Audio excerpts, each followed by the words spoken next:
Bonjour à toutes et à tous, alors voilà pour cette nouvelle vidéo du Zera Shimshon. Je voudrais vous faire partager une idée absolument incroyable que nous enseigne le Rav, qui est tout simplement la notion, je ne sais pas combien de personnes ont fait attention à ce détail, mais c'est un véritable miracle qu'on vit quotidiennement, qui est tout simplement le fait qu'on ne se lasse jamais du pain et de l'eau. Vous savez, si on nous propose de manger des pommes pendant une semaine, on n'en pourrait plus. Si on nous propose de manger des gâteaux pendant une semaine, on n'en pourrait plus. Mais le pain et l'eau, on s'en lasse jamais. Pourquoi? Ce sont des aliments de base et c'est vital. Et c'est un miracle. On s'en lasse jamais. Et ben, nous dit le Zera Shimshon, la Torah est comparée au pain et la Torah est comparée à l'eau. Dont on l'apprend, Akadosh Baruch Hu nous dit clairement dans la Torah, lo ala lechem levado yichye adam, ki al kol motze pi Hashem yichye adam. Pas seulement sur le pain on tient, mais sur la parole d'Hachem on vit, Baruch Hashem. Et l'eau, on sait très bien dans le désert, ils sont pleins parce qu'ils n'avaient pas d'eau pendant 3 jours. Et de là, la Gemara nous apprend qu'un juif ne peut pas passer 3 jours sans écouter la Torah. C'est pour ça que, par exemple, Shabbat, on écoute la Torah, hop, dimanche, lundi, hop, on écoute la Torah une nouvelle fois. Mardi, mercredi, jeudi, hop, on écoute la Torah une nouvelle fois. Et vendredi et Shabbat, encore une fois, on a écouté la Torah. Pourquoi? Parce qu'on ne peut pas se passer de Torah dans notre vie. C'est vital pour nous. Pourquoi je vous dis tout ça et pourquoi c'est tellement important? Parce que nous dit le Zera Shimshon un petit ajout incroyable, c'est que le pain est comparé à la Torah écrite et l'eau est comparée à la Torah orale.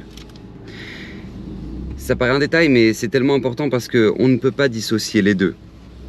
Tout comme une personne ne pourrait pas vivre que du pain qu'il mange, tout comme une personne ne pourrait pas vivre que de l'eau qu'il boit, on a besoin des deux pour pouvoir se maintenir. Il en est de même pour notre étude.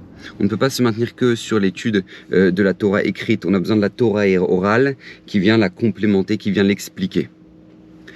Et je voudrais rappeler à travers ça ce principe tellement fondamental que nous dit le Zera Shimshon aussi, que le monde ne peut se maintenir sans Torah. Imlobriti yomam valayla chukat shamaim varetz lo samti. Si il n'y a pas de Torah dans le monde s'auto-détruit. Et ben notre monde à nous, notre vie à nous, fonctionne sur le même modèle. Si on n'a pas de Torah dans notre vie, c'est dans notre quotidien, on ne peut pas avoir de vie. On ne sait pas pourquoi on est là, qu'est-ce qu'on doit faire, qu'est-ce qu'on ne doit pas faire, quelles sont les choses prioritaires, quelles sont les choses qui sont secondaires. Tout ça, c'est la Torah qui nous l'apprend. Et c'est pour ça que c'est vital, tout comme le pain est vital, l'eau est vitale. Pour nous, au quotidien, on a besoin de notre Torah au quotidien. C'est pour ça que l'une des premières questions qu'on nous demandera après 120 ans, c'est est-ce que tu as fixé un temps d'étude quotidien pour ta Torah Akdosha, pour ton maintien, pour ta vitalité. Hein, Laurent? Exactement, un limoud voilà. Tous les matins.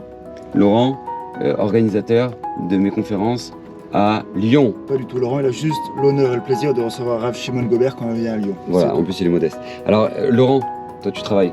Oui. Tu fixes un temps d'étude tous les jours? Tous les matins. De quelle heure à quelle heure?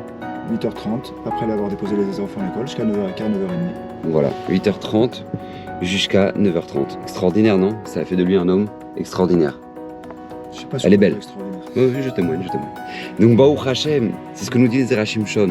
Tu as besoin, tout comme ton corps a besoin d'aliments de base pour pouvoir vivre et se maintenir, on a besoin de notre Torah pour se maintenir au quotidien. Qu'Hachem nous bénisse, qu'on puisse profiter des enseignements du Zera Shimshon tout le temps, et puis que le Srout du Zera Shimshon vous protège, lui-même qui a promis que tout celui qui l'étudiera régulièrement méritera une multitude de brachot. Vous avez Baruch Hashem, une belle série déjà sur la chaîne YouTube. Donc profitez-en. Qu'Hachem vous bénisse, bracha vatzlacha. Merci Laurent. Merci à toi. À la prochaine, Bezrat Hashem. Très